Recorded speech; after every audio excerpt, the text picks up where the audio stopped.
আসসালামু আলাইকুম ওয়া রাহমাতুল্লাহি ওয়া বারাকাতুহু। নাহমাদুহু ওয়া নুসাল্লি আলা রাসূলিল কারীম, আম্মা বা'দ। ইসলামী যুব আন্দোলন বাংলাদেশ কর্তৃক আয়োজিত আজকের এই যুব জামায়াতের সংগ্রামী সভাপতি, আজকের অনুষ্ঠানের প্রধান অতিথি, মঞ্চে উপস্থিত ইসলামী আন্দোলন বাংলাদেশের কেন্দ্রীয় নেতৃবর্গ, সাংবাদিক বন্ধুগণ ও সমবেত আমার যুবক ভাইরা, আজকের এই যুব জামায়াতের প্রতিপাদ্য বিষয় হল জুলাই চেতনার বাস্তবায়ন, গণহত্যার বিচার, শহীদ পরিবারের পুনর্বাসন এবং বৈষম্যহীন ইনসাফ ভিত্তিক কল্যাণ রাষ্ট্র গড়ে তোলা। প্রথমেই জুলাই চেতনা বাস্তবায়নের বিষয়টি আমাদের পরিষ্কার হওয়া দরকার। জুলাই কেন সংগঠিত হয়েছিল, জুলাই অভ্যুত্থান কেন হয়েছিল, এই বিষয়টি আজকে 1 বছর পর আমাদেরকে নতুনভাবে স্মরণ করতে হচ্ছে। জুলাই অভ্যুত্থান তো একটা স্বাভাবিক ঘটনা ছিল না। স্বাধীনতা পরবর্তী, স্বাধীনতার 53 বছর পর এমন একটি ঘটনা কেন ঘটল? এই জুলাই অভ্যুত্থানের মধ্য দিয়ে বাংলাদেশ থেকে ইতিহাসের একটি বর্বরতম স্বৈরশক্তি উৎখাত হয়েছে। শুধু উৎখাতই হয় নাই, তারা দেশ থেকে পার্শ্ববর্তী রাষ্ট্রে পালিয়ে গেছে, পালিয়ে যেতে বাধ্য হয়েছে। আওয়ামী লীগের মতো একটি ঐতিহ্যবাহী রাজনৈতিক দল,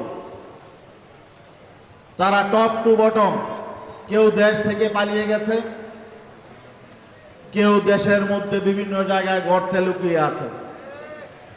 আওয়ামী লীগের মতো একটি দল, যারা দীর্ঘদিন দাবি করে আসছিল যা তারা বাংলাদেশের স্বাধীনতা যুদ্ধের, মুক্তিযুদ্ধের নেতৃত্ব দানকারী দল, সেই দলটির নাম উচ্চারণ করতে আজকে বাংলাদেশের মানুষ ঘৃণার সাথে উচ্চারণ করে।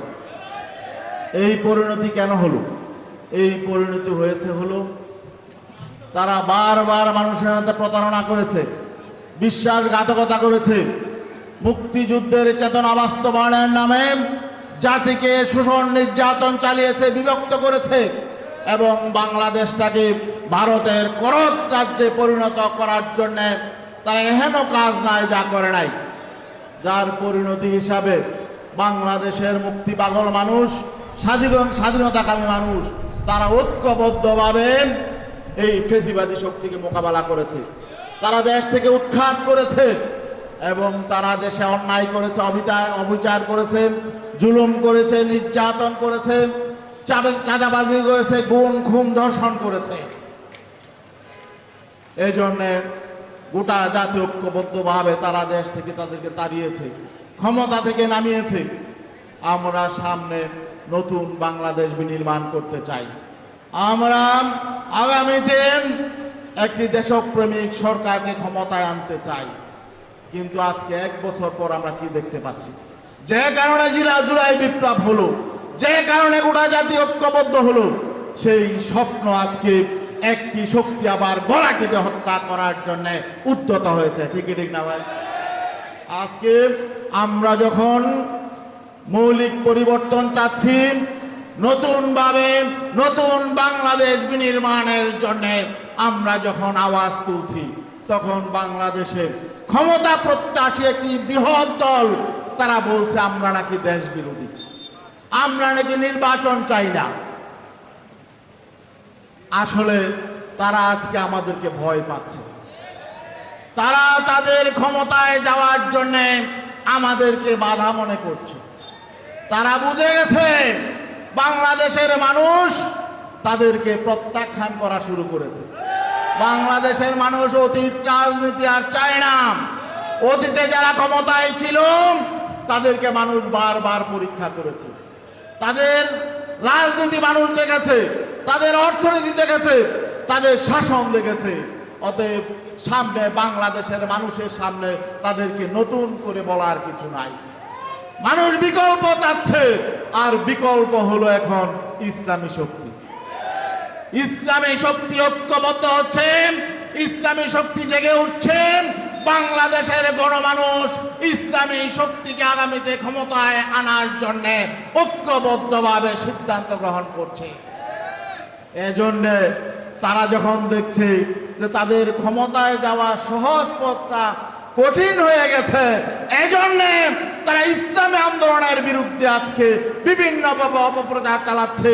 তারা বিভিন্নভাবে আমাদেরকে প্রতিহত করার জন্য অশালীন স্লোগান দিচ্ছে। ঠিক না ভাই?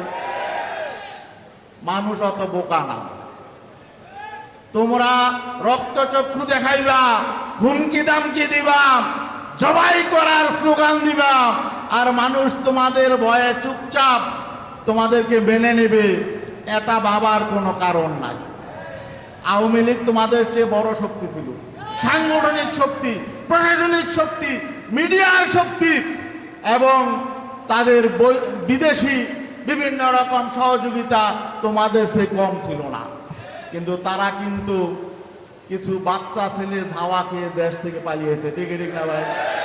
তোমরা মনে করো না যে তোমরা চোখ গরম করলে, সন্ত্রাসী স্টাইলে হুমকি দমকি দিলে আমরা চুপসে যাব, একথা মনে করার কোনো কারণ নেই।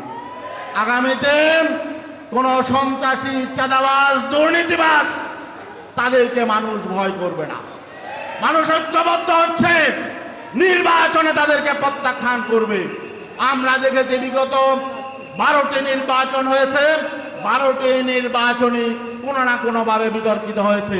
কিছু ভালো নির্বাচন হলেও ভালো নির্বাচনের মধ্য দিয়ে ভালো সরকার গঠন হয় নাই, ভালো মানুষ ক্ষমতায় যায় নাই, বরং দুর্নীতিবাজ শক্তি ক্ষমতায় গিয়েছে।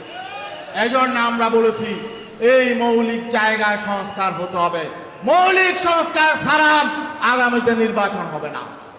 আগামীতে আমরা নির্বাচন চাই, গ্রহণযোগ্য নির্বাচন, যে নির্বাচনের মধ্য দিয়ে সত্যিকার অর্থে জনগণের পার্লামেন্ট হবে, মানুষের সরকার হবে, একটি সৎ শাসক হবে।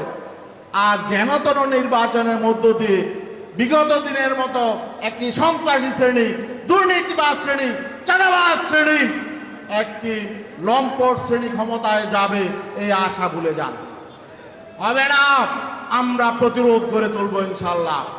গ্রামে গঞ্জে, শহরে, বন্দরে, প্রত্যেকটা এলাকায় আমরা দেশপ্রেমিক ইসলামী শক্তি, অপশক্তির বিরুদ্ধে আমরা প্রতিরোধ করে তুলব। আমরা ভয় পাই না। ভয় পান নাকি আপনারা? যুব আন্দোলনের কর্মীদেরকে এখন প্রস্তুতি গ্রহণ করতে হবে। আমরা কোনো দলকে আমরা শত্রু মনে করি না। আমরা কারোর প্রতি আমাদের বিদ্বেষ নেই। আমরা সকল রাজনৈতিক দলের যারা সৎ মানুষ, ভালো মানুষ, তাদেরকে নিয়ে আগামীতে একটি সুখী, সমৃদ্ধ, কল্যাণ রাষ্ট্র গড়ে তুলতে চাই। অতএব আমরা আহ্বান জানাচ্ছি, যেসব দলে দুর্নীতিবাজ আছে, সন্ত্রাসী আছে, চাঁদাবাজ আছে, আপনারা তাদেরকে দল থেকে আপনারা সরিয়ে রাখুন। আর কিছু দল আছে তাদের কোনোদিন সংশোধন হবে না, কারণ তাদের ফ্যাক্টরি খারাপ। 2 নম্বর ফ্যাক্টরি থেকে 1 নম্বর মাল কোনোদিন আশা করা যায় না। যতই বহিষ্কার করুক, যতই তারা সতর্ক করুক, দেখা যাচ্ছে অপকর্ম বাড়তেই থাকে। একটা রাজনৈতিক দল প্রতিদিন যাতে অভ্যন্তরীণ কোন দলে নিজেরা খুন হয়, তারা আবার একটি নিরাপদ দেশ কিভাবে গড়ে তুলবে? নিজেদের দলের কর্মীদের 5 আগস্টের পর, আমি নাম বলতে চাই না, 5 আগস্টের পর বিগত 11 মাসে যেই দলের, নিজেদের কোন দলের 1.5 শতাধিক কর্মী খুন হয়েছে, এই দল সামনে নিরাপদ দেশ গড়ে তুলবে, মানুষের জন্য নিরাপত্তার ব্যবস্থা করবে, এটাকে আশা করা যায়? আশা করা যায় না। তাদেরকে প্রত্যাখ্যান করতে হবে। তাদের টপ টু বটম দুর্নীতিবাজ।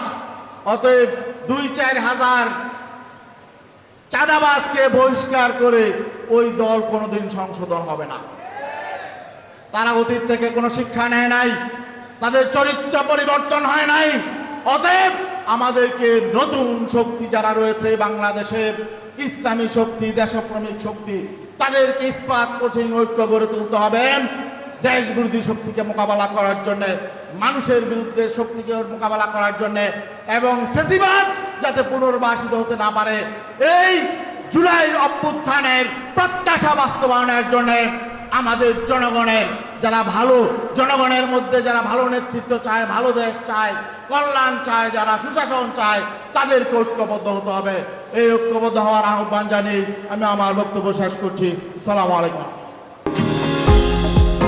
নিউ ইয়র্ক থেকে সম্প্রচারিত TVN 24 টেলিভিশন বিশ্বজুড়ে বাঙালির কণ্ঠস্বর।